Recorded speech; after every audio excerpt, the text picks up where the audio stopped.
आज हम लोग स्टार्ट करेंगे कहाँ से? ओएसपीएफ एडजेसेंसी स्टेट मशीन से। ओएसपीएफ एडजेसेंसी स्टेट मशीन से हम लोग स्टार्ट करेंगे। मतलब हाँ सर, जी सर। ये मेरे पास राउटर 1 है,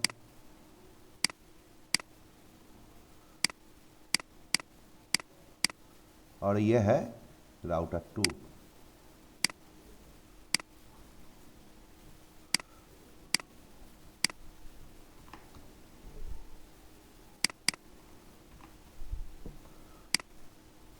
सपोज ये इसका फास्ट इथरनेट 0x0 इंटरफेस है, और ये इसका फास्ट इथरनेट 0x0 इंटरफेस। इसका आईपी है और इसका आईपी है।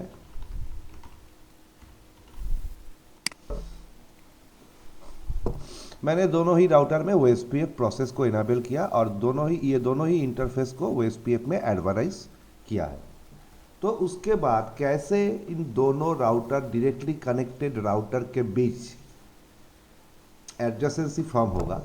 और एक बात, ये दोनों ही राउटर सपोज एरिया 0 में है, तो ये दोनों राउटर के बीच कैसे एडजेसेंसी फॉर्म होगा वो हम लोग डिस्कस करेंगे। ये जो ओएसपीएफ एडजेसेंसी स्टेट मशीन है, ये 8 स्टेट्स का है।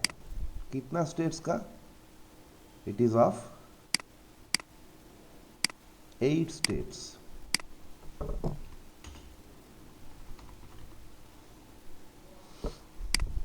तो शुरू होता है डाउन से। पहला स्टेट क्या है? डाउन। डाउन स्टेट मतलब हम लोगों ने लास्ट क्लास में डिस्कस किया था, तुम लोगों को याद होगा शायद, टाइमर के बारे में। एक होता है हेलो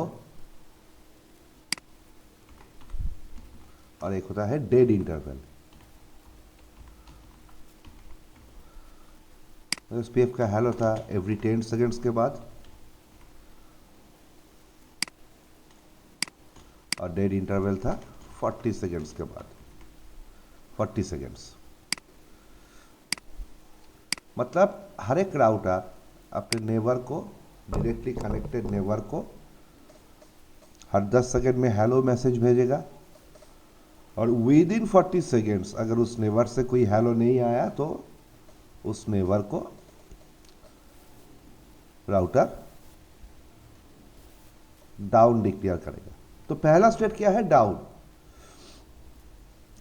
सपोज ऐसा हुआ कि R1 ने R2 को हेलो भेजा,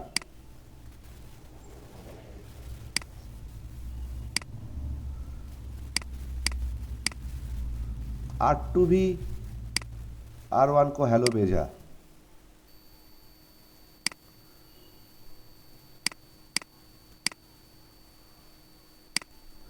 फिर R1 ने भेजा 10 सेकेंड बाद, फिर 10 सेकेंड बाद R1 ने भेजेगा, ऐसे फिर भेजेगा। लेकिन R2 से हेलो आना बंद हो गया, R2 से हेलो आना बंद हो गया, और वो भी more than 40 seconds. More than 40 seconds R2 से हेलो आना बंद हो गया, तो ये नेबरशिप डाउन स्टेट में चला जाएगा। चाहे जिस स्टेट में भी हो, जिस स्टेट में भी ये था, ये नेबरशिप डाउन हो जाएगा।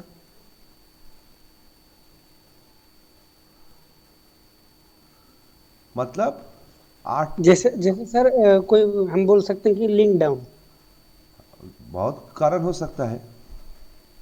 जी। लिंक डाउन होगा तो R1 तो हेलो नहीं भेज पाएगा ना, अगर लिंक ही डाउन हो जाएगा तो ये फास्ट इथरनेट 0x0 इंटरफेस भी तो डाउन हो जाएगा। सपोज इधर OSPF प्रोसेस किसी ने बंद कर दिया हो या कुछ जी भी हो, या हेलो को फिल्टर कर दिया हो, मतलब नेवर से हेलो आना बंद हो गया मोर देन डेढ़ interval time. Okay okay sir. तो चाहे किसी भी स्टेट में ये एडजेसेंसी रहे हो, वो डाउन स्टेट में चला जाएगा। I hope down state is clear.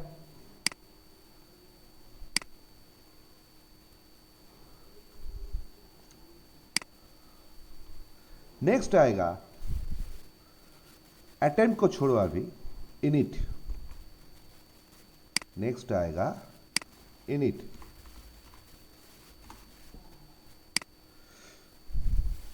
Init का मतलब है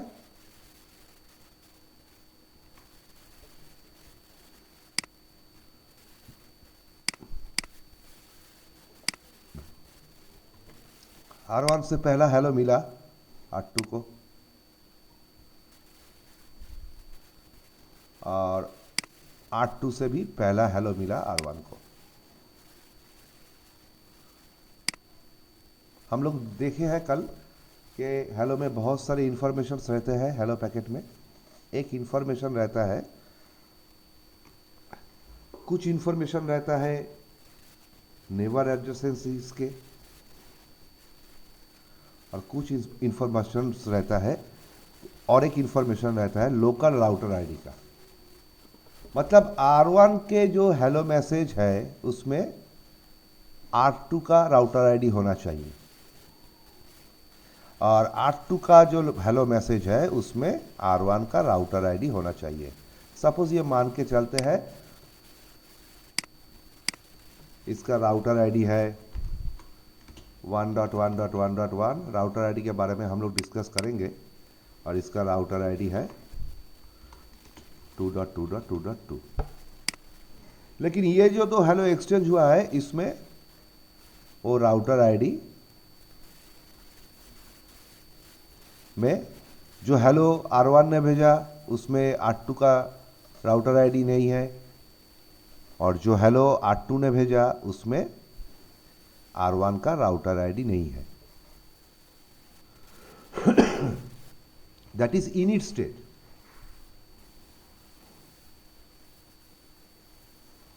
या तो राउटर आईडी नहीं रहेगा, या नेबर वेरिफिकेशन जो चेक है वो पास नहीं कर पाएगा।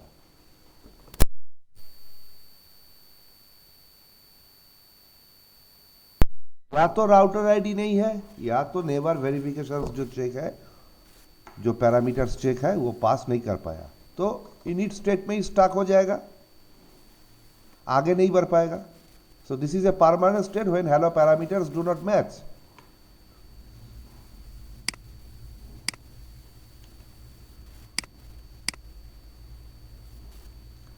उसके बाद आएगा 2OA।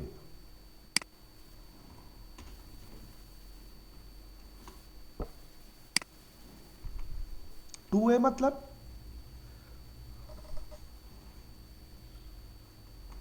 टू ए स्टेट तब अचीव होगा। अभी तक तो R1 का हेलो R2 ने देख चुका है, और R2 का हेलो भी R1 ने देख चुका है, लेकिन 2A स्टेट तब अचीव होगा जब R1 के हेलो में R2 अपना राउटर आईडी देखेगा। R1 के हेलो में R2 अपना राउटर आईडी देख पाएगा, और R2 के हेलो में R1 अपना राउटर आईडी देख पाएगा।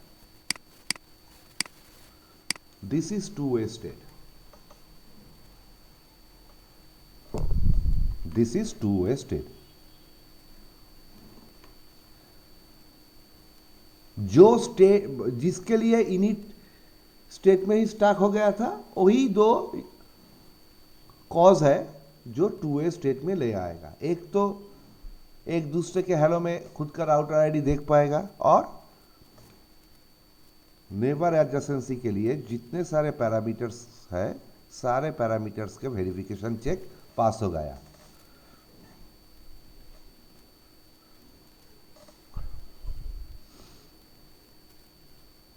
That is two way state.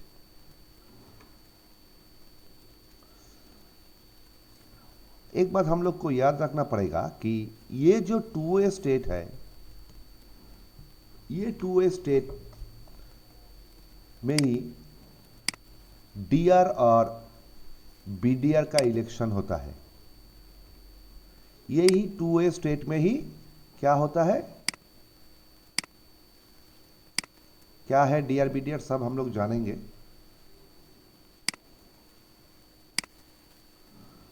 D R and BDR election होता है।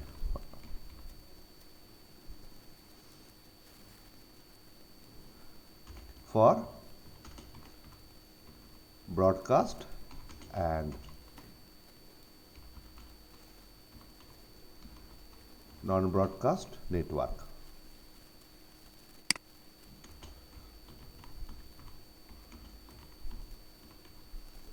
ये दो नेटवर्क टाइप के लिए डीआर बीडीआर इलेक्शन कब होता है, यही टू वे स्टेट के लास्ट में। तो टू वे स्टेट पे आके एडजेसेंसी फॉर्म हो चुका है। हेलो पैकेट के सारे पैरामीटर्स मैच हो चुके हैं। राउटर ने एक दूसरे के हेलो में खुद का राउटर आईडी भी देख लिया है, तो एडजेसेंसी फॉर्म हो चुका है। अभी आएगा एक स्टार्ट।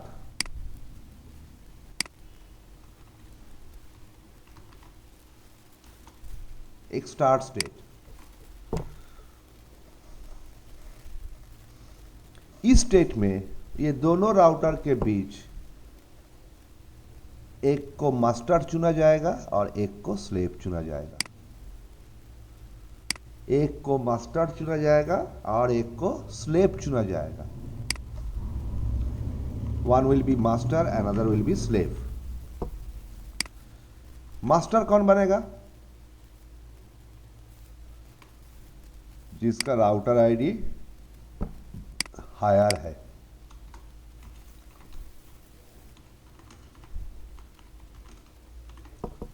जिसका राउटर आईडी ज्यादा है, हायर है, वही मास्टर बनेगा।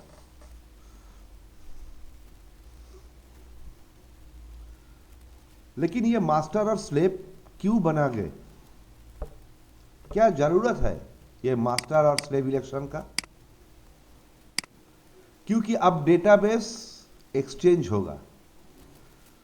अब राउटर 1 अपने एलएसडीबी का इंफॉर्मेशन राउटर 2 के साथ शेयर करेगा, राउटर 2 अपना एलएसडीबी का इंफॉर्मेशन राउटर 1 के साथ शेयर करेगा। ये जो डेटाबेस एक्सचेंज है, ये मास्टर कंट्रोल करता है। ये मास्टर कंट्रोल करता है।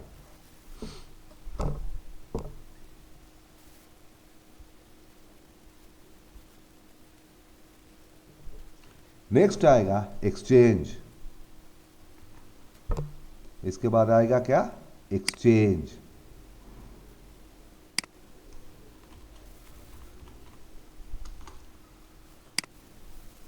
R1 क्या भेजेगा? DBD packet.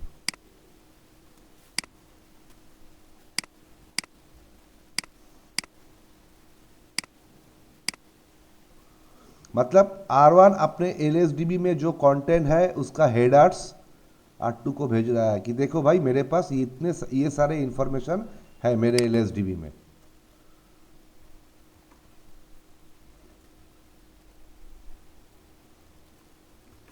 R2 भी क्या भेजेगा? अपना एलएसडीबी का इंफॉर्मेशन। कैसे? Using DVD packets.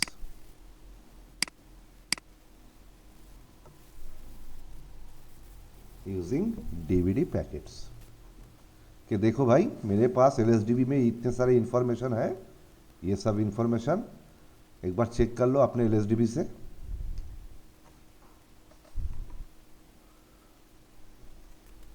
उसके बाद क्या होगा? R1 का डीवीडी R2 अपने एलएसडीबी से कंपेयर करेगा। R2 का भेजा गया डीवीडी पैकेट्स R1 अपने एलएसडीबी से कंपेयर करेगा।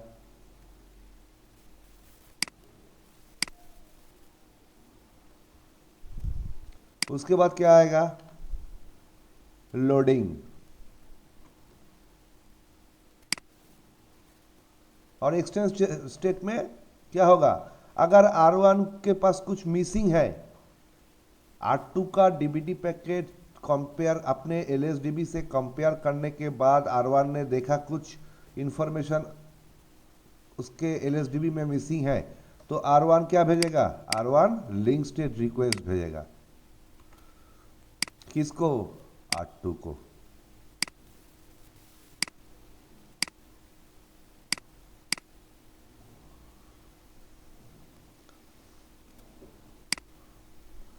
ये भी अगर कुछ मिसिंग मिला इसको, R2 भी लिंक स्टेट रिक्वेस्ट पैकेट भेजेगा किसको, R1 को, कि भाई मेरे पास ये सब इंफॉर्मेशन मिसिंग है, ये सब इंफॉर्मेशन मुझे चाहिए LSDB को सिंक्रोनाइज करने के लिए। लिंक स्टेट रिक्वेस्ट भेजेगा एक दूसरे को। उसके बाद आएगा क्या, लोडिंग।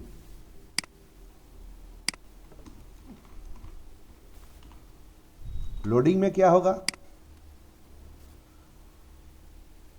R1 ने लिंक स्टेट रिक्वेस्ट भेजा, तो उसके बदले में R2 क्या भेजेगा, लिंक स्टेट अपडेट।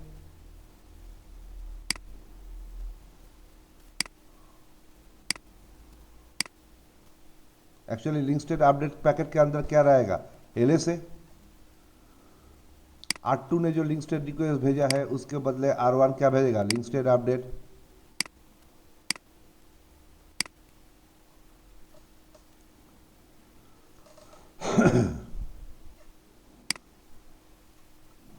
ये लोडिंग तब तक चलता रहेगा जब तक R1 और R2 दोनों का LSDB सिंक्रोनाइज ना हो जाए। लास्ट स्टेट क्या है, फुल।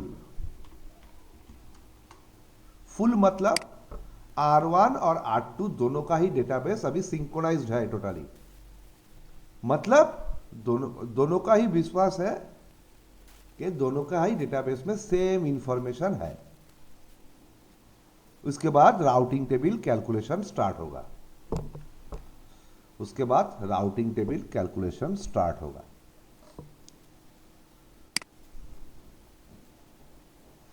तो ये है तुम्हारा वो 7 स्टेप्स। एक स्टेप मैं स्किप करके गया, दैट इज अटेम्प्ट। उसके बारे में मैं अभी बताऊंगा।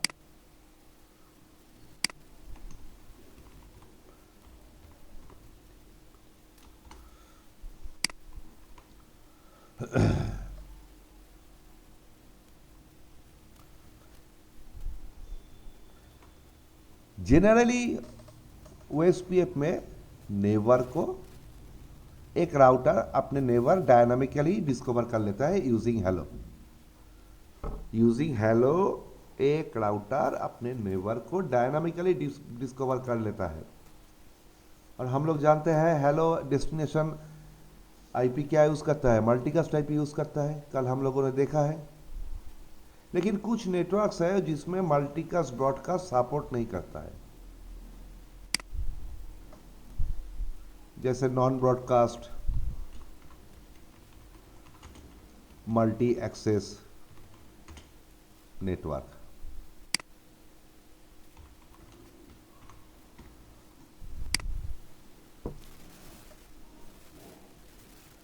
इसका एग्जांपल है फ्रेम रिले, जो अभी यूज नहीं होता है। लीगासी टेक्नोलॉजी है, लीगासी WAN टेक्नोलॉजी है। अभी इस टाइप के नेटवर्क में ब्रॉडकास्ट और मल्टीकास्ट सपोर्टेड नहीं है, तो नेबर को डिस्कवर करने के लिए हम लोग को मैनुअली नेबर कॉन्फ़िगर करना पड़ता था, मैनुअली नेबर को डिफाइन करना पड़ता था। और हम लोग जब मैनुअली नेबर को डिफाइन करते हैं तो हेलो हो जाता है यूनिकास्ट। हेलो हो जाता है यूनिकास्ट। अटेम्प्ट का मतलब यह है कि मैंने हेलो भेजा है बट कोई हेलो मुझे नेबर से रिसीव नहीं हुआ। अटेम्प्ट का मतलब यह मान के चलो कि मैंने हेलो भेजा है, यूनिकास्ट हेलो मैंने भेजा है after configuring the neighbour manually, मैंने यूनिकास्ट हेलो भेजा है, लेकिन अभी तक नेवर से कोई हेलो मुझे रिसीव नहीं हुआ है। क्लियर हुआ?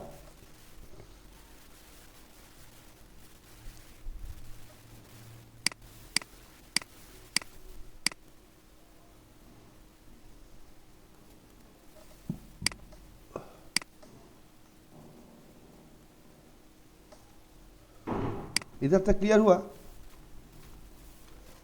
हाँ जी सर।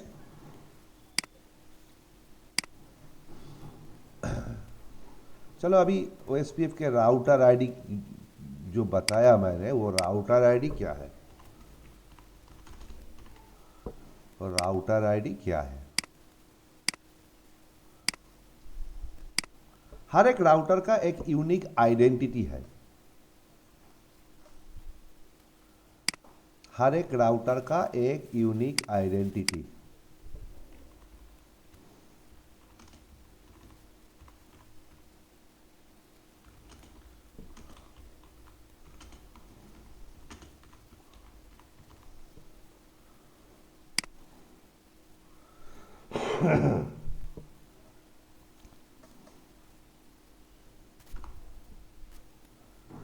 ये देखने में IPv4 जैसा ही है, 32 बिट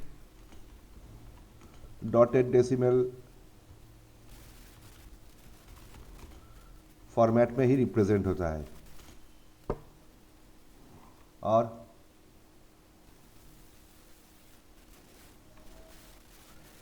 क्या काम आता है? टू डिफरेंशिएट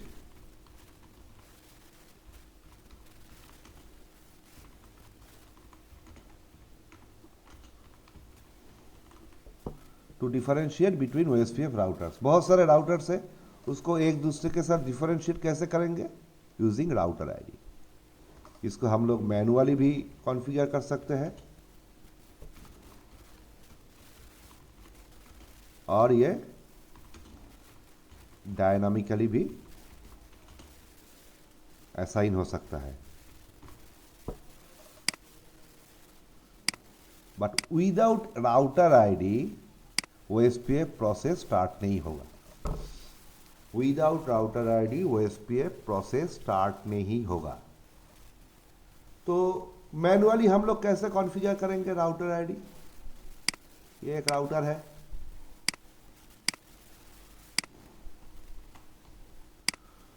इसके ग्लोबल कॉन्फ़िगरेशन मोड पे जाएंगे, router OSPF suppose 1, router ID suppose तुमने बता दिया इसका 1.1.1.1। जब हम लोग मैनुअली कॉन्फ़िगर करेंगे तब जो डायनामिकली असाइन हुआ था राउटर आईडी वो ऑटोमेटिक ओवरराइड हो जाएगा, वो ओवरराइड हो जाएगा। लेकिन डायनामिकली कैसे राउटर आईडी OSPF चूज करता है? देखो, हम लोग जब भी OSPF प्रोसेस को इनेबल करेंगे तब भी OSPF प्रोसेस देखेगा कि इस राउटर में कोई, पहले ये ढूंढेगा कोई लूपबैक इंटरफेस है या नहीं। Loopback interface, it is a logical interface.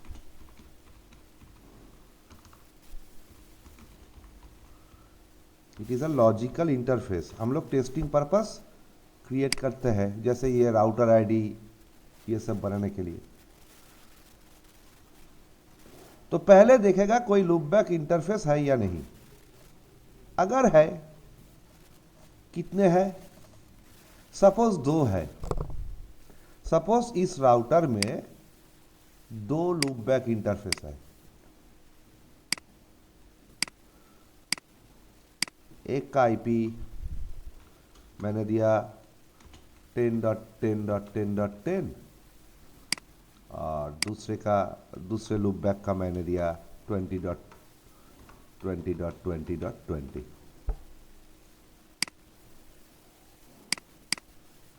तो OSPF प्रोसेस ने क्या देखा कि इस राउटर में 2 लूपबैक इंटरफेस है और उसमें हाईएस्ट आईपी एड्रेस किसका है? L2, लूपबैक 2 का।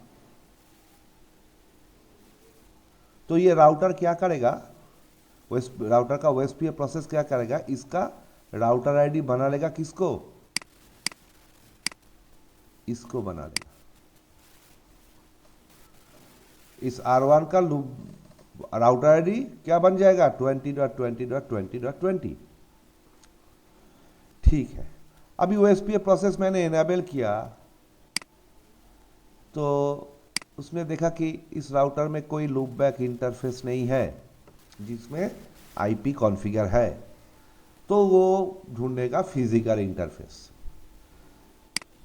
ढूंढेगा क्या, फिजिकल इंटरफेस।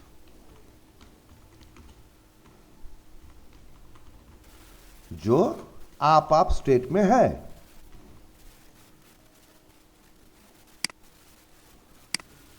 जो आप स्टेट में है, मतलब लाइन प्रोटोकॉल इज आप, जैसे हम लोग देखते हैं।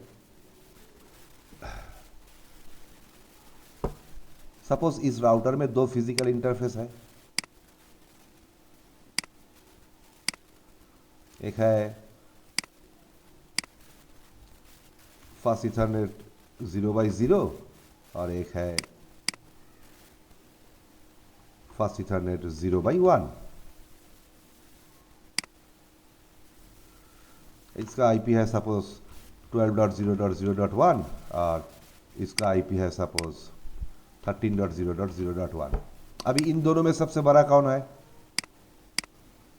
ये वाला, तो ये बन जाएगा इसका राउटर आईडी। सपोज इसका मतलब क्या है, पहले प्रेफरेंस लूपबैक इंटरफेस को दिया जाएगा, अगर है तो। लूपबैक मिल गया तो फिजिकल इंटरफेस चेक नहीं होगा, अगर लूपबैक नहीं मिला तो ही फिजिकल इंटरफेस चेक होगा। लेकिन अगर लूपबैक भी नहीं मिला, फिजिकल भी नहीं मिला जिसमें IP कॉन्फ़िगर हो, तो याद रखना OSPF प्रोसेस स्टार्ट ही नहीं होगा। OSPF प्रोसेस स्टार्ट ही नहीं होगा। Without router ID OSPF process start नहीं होगा।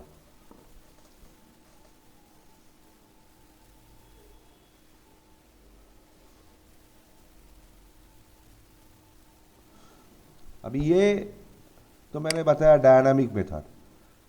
सपोज डायनामिक में इसका राउटर आईडी जो भी चूज हुआ है 20.20.20.20 या 13.0.0.1 कुछ भी हो,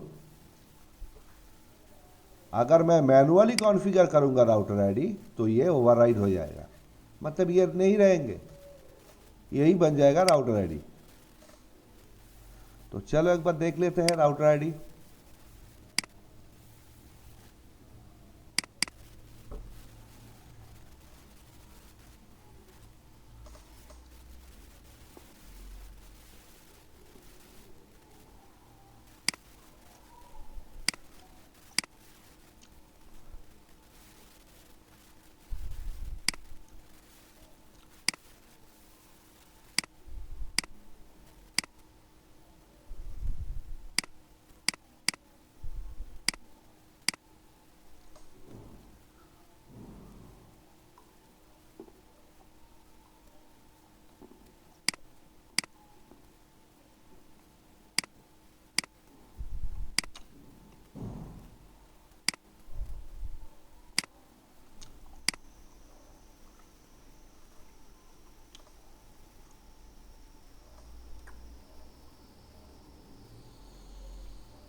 चलो R1 में मैं एक लूपबैक बनाऊंगा 1.1.1.1।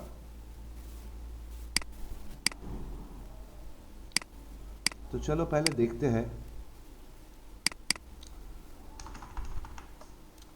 Show IP interface brief. कोई लूपबैक नहीं, कोई इंटरफेस में IP कॉन्फ़िगर नहीं है।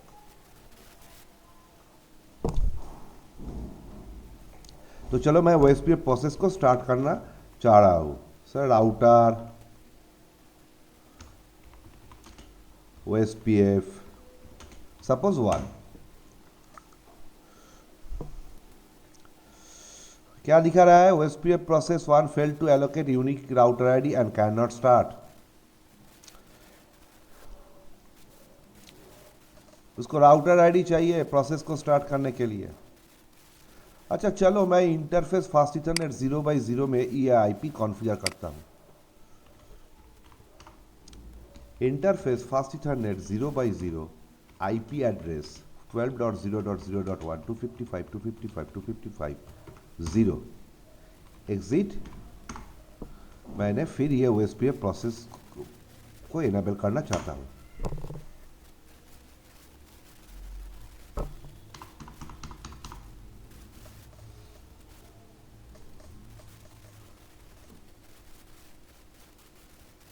जो लूपबैक हम किसी टाइम चेक करते हैं। लूपबैक पे मैं अभी तक आया नहीं। Okay okay sir. Do show IP protocol, sorry देखो राउटर आईडी क्या चूज किया 0000। क्यों? मैंने क्या कहा था कि फिजिकल इंटरफेस वो आप होना चाहिए, लेकिन मैंने फिजिकल इंटरफेस में आईपी कॉन्फ़िगर किया, लेकिन वो तो डाउन स्टेट में है।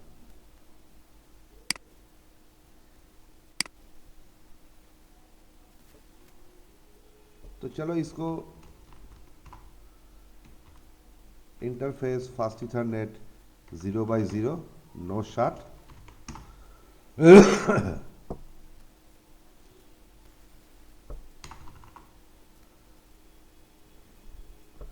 नो राउटर OSPF 1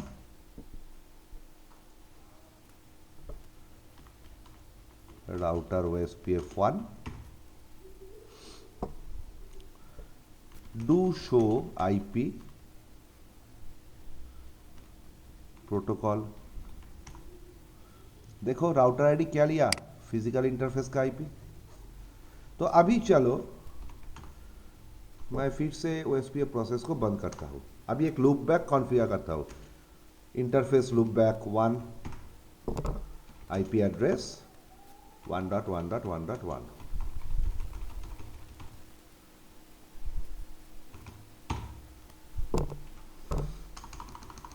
देखो शो आईपी इंटरफेस ब्रीफ। देखो एक फिजिकल इंटरफेस है जिसका आईपी है 12.0.0.1 और उसका स्टेट आप कंडीशन में है, और एक लूपबैक इंटरफेस है जिसका आईपी है 1.1.1.1 और ये लूपबैक जब तक रहेगा तब तक आप ही रहेगा।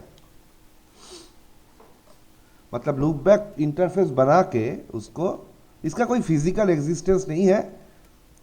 For testing purpose, for this type of router ID purpose we are creating loopback interface in routers।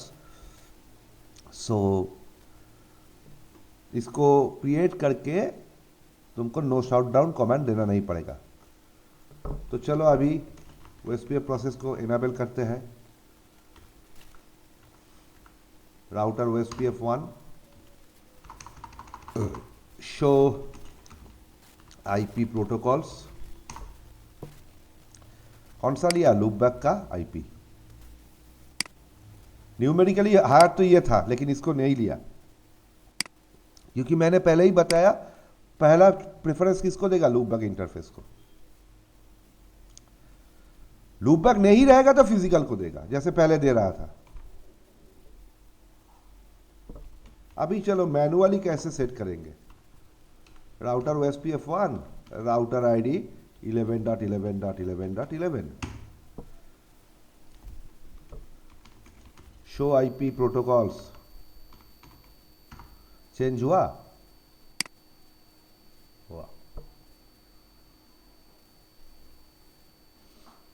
लेकिन रियल वर्ल्ड में मतलब अभी दो राउटर के बीच अगर OSPF चल रहा है, अभी चलो मैं 8.2 में भी OSPF इनेबल करता हूँ। configure terminal, interface fast ethernet 0x0, no shut, IP address 12.0.0.2,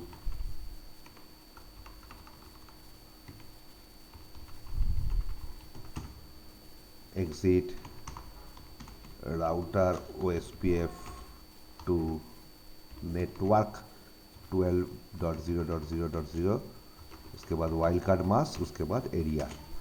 मैंने इस इंटरफेस को एडवर्टाइज करवा दिया और R1 का भी इंटरफेस को एडवर्टाइज करवाते हैं।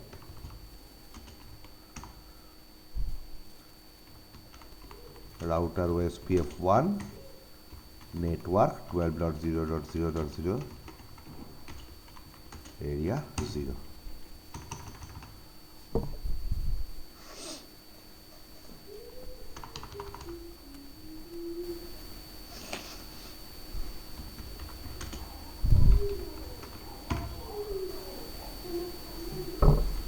show IP protocols,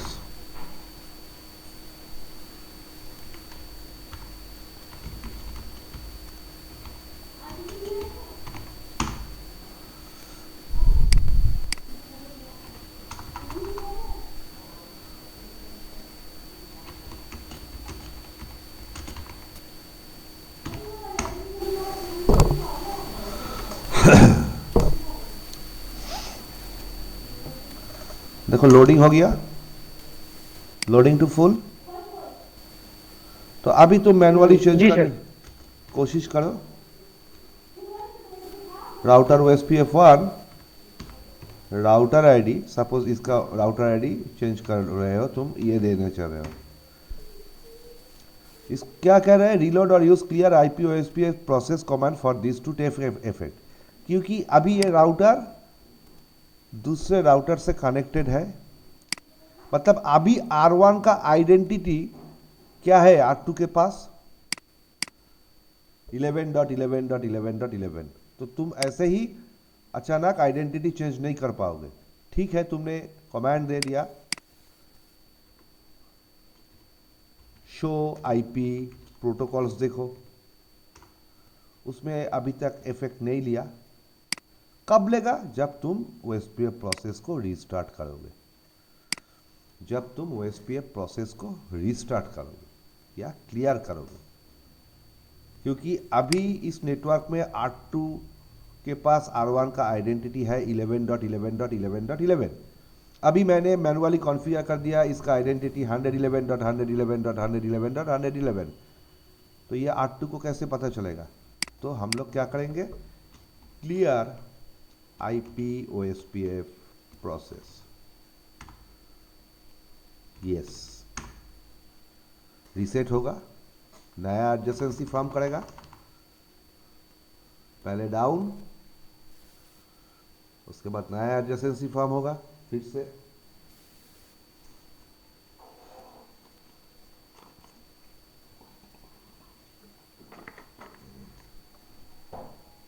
और अभी देखो शो IP प्रोटोकॉल्स R1 पे, अभी ये चेंज हो चुका है। और अभी ये पहले नेवर आईडी आ रहा था 11.11.11.11, अभी देखो अभी ये आ रहा है, पहले वाले को अभी भी दिखा रहा है।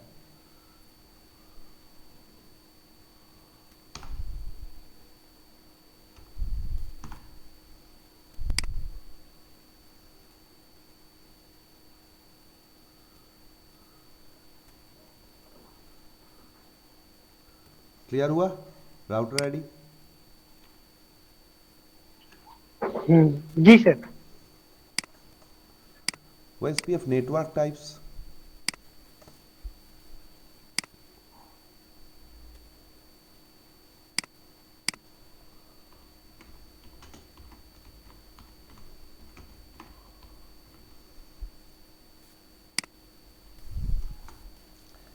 बेसिकली इंटरफेस कौन सा यूज हो रहा है इसका ऊपर डिपेंड करता है। इसके ऊपर OSPF डिफाइन करता है ये कौन किस टाइप का नेटवर्क है। अगर सीरियल इंटरफेस है तो OSPF के लिए ये होगा point two point. Network type क्या होगा, पॉइंट टू पॉइंट।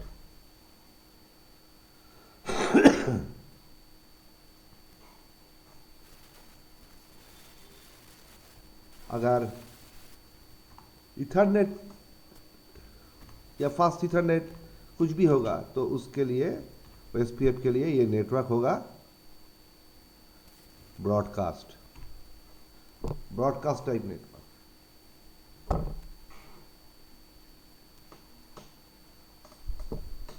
मतलब डिपेंड करता है इंटरफेस के ऊपर।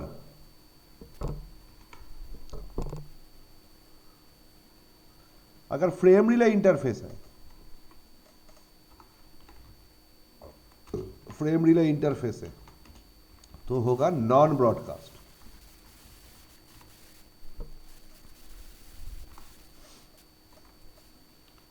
इसको छोड़ के भी कुछ और भी इंटरफेस नेटवर्क टाइप है, point two multi point, non broadcast, loop back. लेकिन इस लेवल पे हम लोग को ये तीनों ही याद रखने से बहुत है। ओके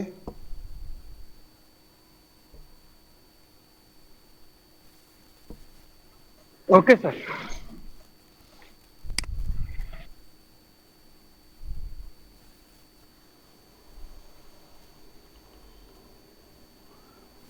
चलो थोड़ा एसपीएफ मेट्रिक के बारे में यूज बात कर लेते हैं। मेट्रिक कैलकुलेशन कैसे करते हैं एसपीएफ? और भी बहुत टॉपिक्स बाकी है एसपीएफ में, उतना घबराओ नहीं।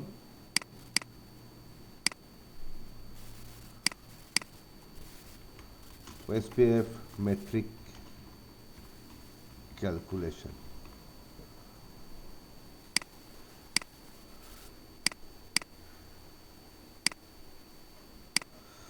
Basically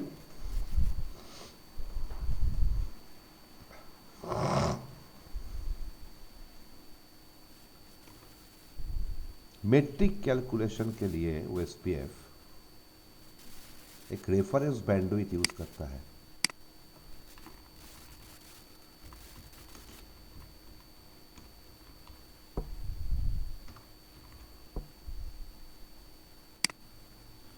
divided by interface bandwidth.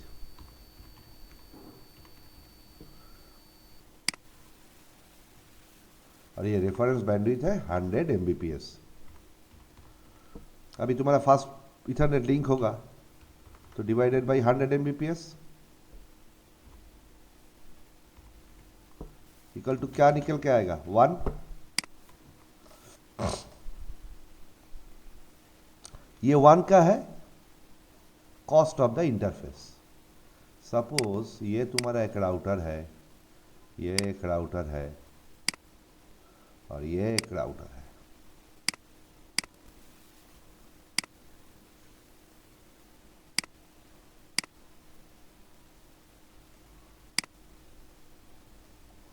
और इधर तुम्हारा एक लैन है। तो ये बन गया तुम्हारा R1, ये बन गया तुम्हारा R2, ये बन गया तुम्हारा R3। और ये फास्ट इथरनेट इंटरफेस है,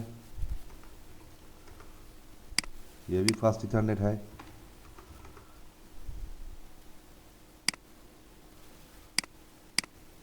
ये भी फास्ट इथरनेट है।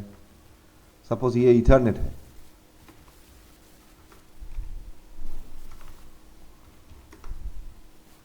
ये इथरनेट है और ये फास्ट इथरनेट है। तो ये फास्ट इथरनेट इंटरफेस का कॉस्ट क्या निकलेगा? 1। इसका कॉस्ट होगा 1, इसका भी कॉस्ट होगा 1। ये इथरनेट है, इथरनेट मतलब 100 Mbps बाई 10 Mbps, तो इसका कॉस्ट होगा क्या? 10। इसका भी 10 और इसका 1। तो मेट्रिक कैसे निकलेगा? Sum of all outgoing interface cost in the route to destination. Destination में जाना है R1 से इस लैन नेटवर्क पे। सपोज ये 30 के नेटवर्क है,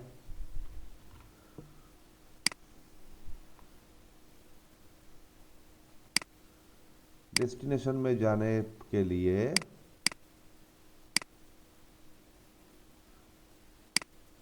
कितना आउटगोइंग इंटरफेस है? R1 से 1 2 3,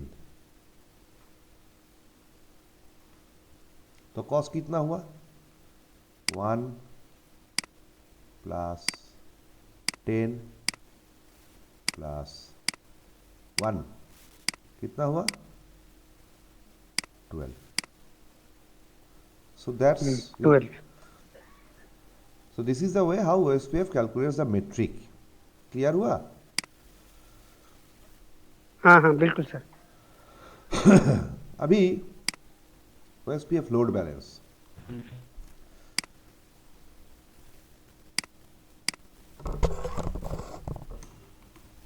OSPF लोड बैलेंस,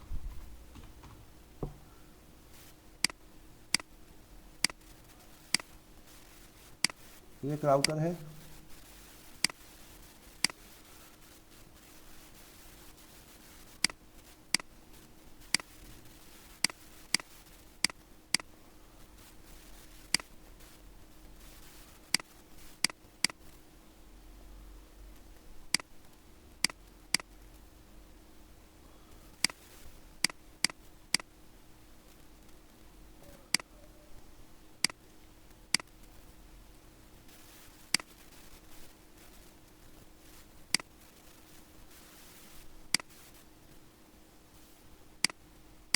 ये R1 है, R2, R3, R4, R5, और ये 4 राउटर ही सपोज सेम लिंक एडवर्टाइज कर रहा है, प्रीफिक्स एडवर्टाइज कर रहा है.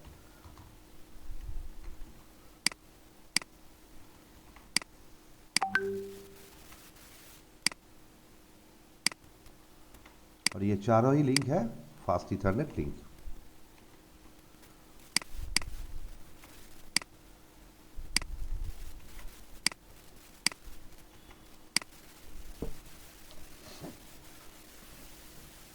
मतलब क्या है, R2 के पीछे जो लैन है उसमें 10 का नेटवर्क है, R3 के पीछे जो लैन है वो भी सेम प्रीफिक्स का है, ये भी सेम प्रीफिक्स का है,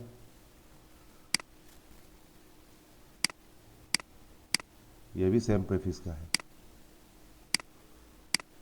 अभी R2 इस रूट का इंफॉर्मेशन R1 को देगा, उसका एक मैट्रिक होगा, सपोज मैट्रिक है, क्या मैट्रिक होगा, इधर ये भी फास्ट इथरनेट और ये भी फास्ट इथरनेट मान के चलते हैं, तो इसका मैट्रिक हो गया क्या 2.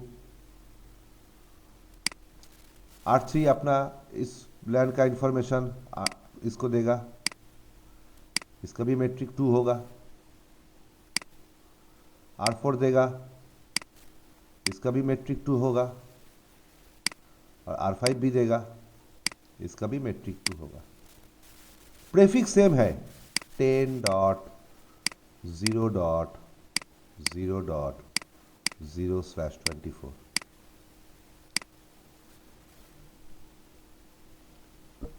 सेम प्रीफिक्स का इंफॉर्मेशन R2 से भी मिल रहा है, R3 से भी मिल रहा है, R4 से भी मिल रहा है और R5 से भी मिल रहा है, और सब में OSPF चल रहा है, और सबका मैट्रिक भी सेम है.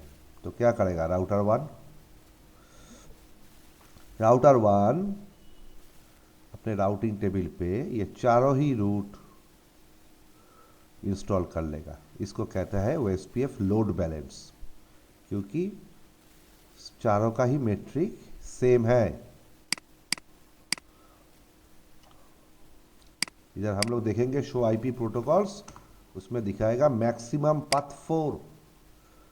बाय डिफॉल्ट मैक्सिमम कितने पाथ के लिए लोड बैलेंस करते हैं, 4 पाथ के लिए. अगर इसमें R6 होता, वो भी 10 का प्रीफिक्स एडवर्टाइज करता, तो वो बाय डिफॉल्ट ऐड नहीं होता. मैक्सिमम कितना पाथ लोड बैलेंस कर पाएगा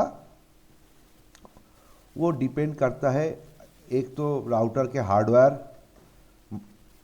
और उसके iOS वर्जन के ऊपर. लेकिन by default equal cost load balance कितने पाथ तक सपोर्ट करता है? 4 पाथ तक। ये चारों ही पाथ R1 के राउटिंग टेबल पे इंस्टॉल होगा।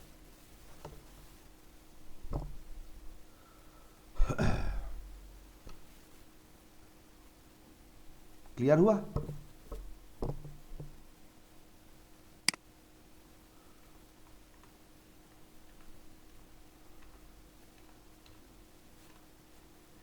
जी सर, जी सर। चलो